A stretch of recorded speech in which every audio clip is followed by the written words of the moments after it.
Dinosaurs Before Dark, Magic Treehouse Series, Book 1 by Mary Pope Osborne. Chapter 1, Into the Woods. "Help! A monster!" said Annie. "Yeah, sure," said Jack. "A real monster in Frog Creek, Pennsylvania."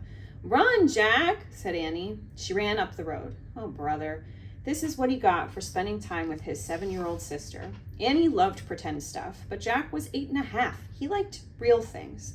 "Watch out, Jack. The monster's coming. Race you." "No thanks," said Jack. Annie raced alone into the woods. Jack looked at the sky. The sun was about to set. "Come on, Annie. It's time to go home." But Annie had disappeared. Jack waited. "No, Annie. Annie," he shouted again. "Jack, Jack, come here." Jack groaned. "This better be good," he said. Jack left the road and headed into the woods. The trees were lit with a golden late afternoon light. "Come here," called Annie. There she was, standing under a tall oak tree. "Look," she said. She was pointing at a rope ladder, the longest rope ladder Jack had ever seen. "Wow," he whispered. The ladder went all the way up to the top of the tree. There at the top was a treehouse. It was tucked between 2 branches. "That must be the highest treehouse in the world," said Annie. "Who built it?" asked Jack. "I've never seen it before."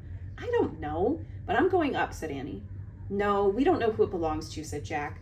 "Just for a teeny minute," said Annie. She started up the ladder. "Annie, come back." She kept climbing. Jack sighed. "Annie, it's almost dark. We have to go home." Annie disappeared into the treehouse. "Annie!" Jack waited a moment. He was about to call again when Annie poked her head out of the treehouse window. "Books!" she shouted. "What?" "It's filled with books." Oh man, Jack loved books. He pushed his glasses into place. He gripped the sides of the rope ladder and up he went. Chapter 2, The Monster.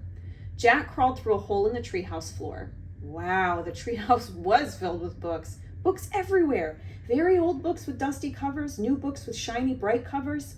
"Look, you can see far, far away," said Annie. She was peering out the treehouse window. Jack looked out the window with her. Down below were the tops of the other trees.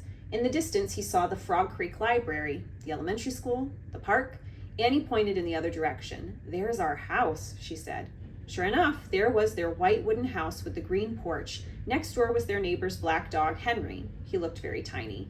"Hi, Henry," shouted Annie. "Shush," said Jack. "We're not supposed to be up here."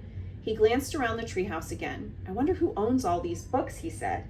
He noticed bookmarks were sticking out of many of them. "I like this one," said Annie. She held up a book with a castle on the cover. "Here's a book about Pennsylvania," said Jack. He turned to the page with the bookmark. "Hey, there's a picture of Frog Creek in here," said Jack. "It's a picture of these woods." "Oh, here's a book for you," said Annie. She held up a book about dinosaurs. A blue silk bookmark was sticking out of it. "Let me see it." Jack set down his backpack and grabbed the book from her. "You look at that one and I'll look at the one about castles," said Annie. "No, we better not," said Jack. "We don't know who these books belong to." But even as he said this, Jack opened the dinosaur book to where the bookmark was. He couldn't help himself. He turned to a picture of an ancient flying reptile, a pteranodon. He touched the huge bat-like wings. "Wow," whispered Jack. "I wish I could see a pteranodon for real." Jack studied the picture of the odd-looking creature soaring through the sky.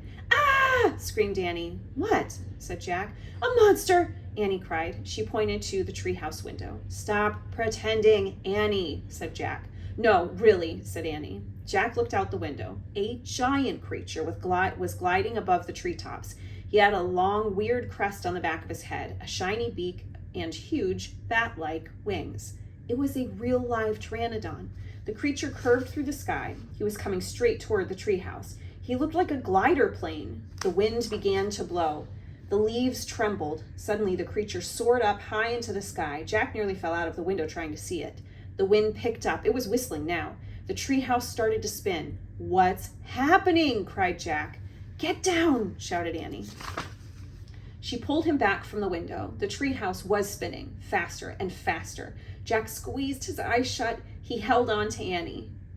Then everything was still. Absolutely still.